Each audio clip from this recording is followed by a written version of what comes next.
Rice అలాగే ఆహారం కనుక ఇస్తే లోప పోషణ అనేది ఉండదు పిల్లలకి. ఇక్కడ వచ్చిన చిన్నపిల్లలు తల్లిపాలు కాంప్లిమెంటరీ ఫీడింగ్ ఇస్తూ 2 సంవత్సరాల వరకు కూడా తల్లిపాలు కొనసాగించాలి. ఇక్కడ చాలా మంది గర్భవతులు, బాలింతలు, అలాగే 2 సంవత్సరాల లోపు పిల్లల తల్లులు అందరూ కూడా వచ్చుంటారు. వీళ్ళందరికీ కూడా అంగన్వాడీ సెంటర్లో ఐరన్ ఉంది, కాల్షియం ఉంది, దీనిలో ఇవన్నీ కూడా ఇచ్చుంటారు. కాబట్టి బాలామృతము 2.5 kg ప్యాకెట్ ఇది.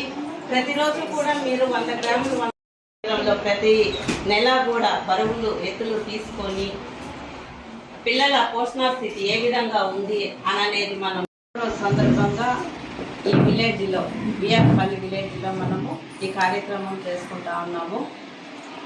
ఈ తల్లిపాల వారోత్సవాలు, అసలు తల్లిపాలు ఎందుకు అననే విషయానికి వస్తే, మొదటి 6 నెలలు కేవలం తల్లిపాలు మాత్రమే మనము ఇవ్వాలి. ఏ ఇతర ఆహార పదార్థాలు, కనీసం నీళ్లు కూడా ఇవ్వకూడదు. 6 నెలలు కేవలం 6 నెలలు తల్లిపాలు మాత్రమే ఇవ్వాలి. డాక్టర్ సలహా మేరకు ఈ మినరల్స్ కానీ, విటమిన్స్ కానీ, మెడిసిన్స్ కానీ అవి మాత్రమే ఇవ్వాలి పిల్లలకు. అంతేగాని 6 నెలలు తల్లిపాలు మాత్రమే ఇవ్వాలి. వేసవి కాలంలో కూడా, అంటే బిడ్డకి వేసవి మాసంలో కూడా బిడ్డకి సరిపడా నీళ్లు ఆ తల్లిపాల నుంచే వస్తాయి.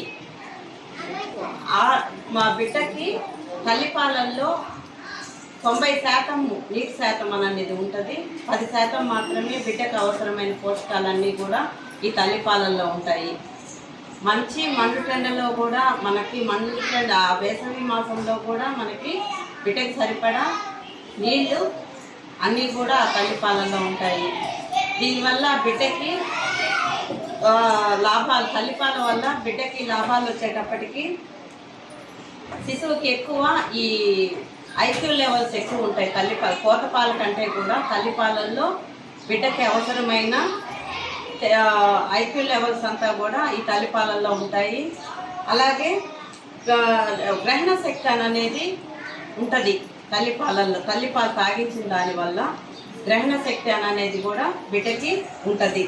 తర్వాత వచ్చి సులభంగా జీర్ణమయ్యే శక్తి తల్లిపాలల్లో ఉంటాయి అన్నమాట. అలాగే బిడ్డకి అవసరమైన విటమిన్స్ అంతా కూడా, పోషకాలంతా కూడా తల్లిపాలల్లో ఉంటాయి.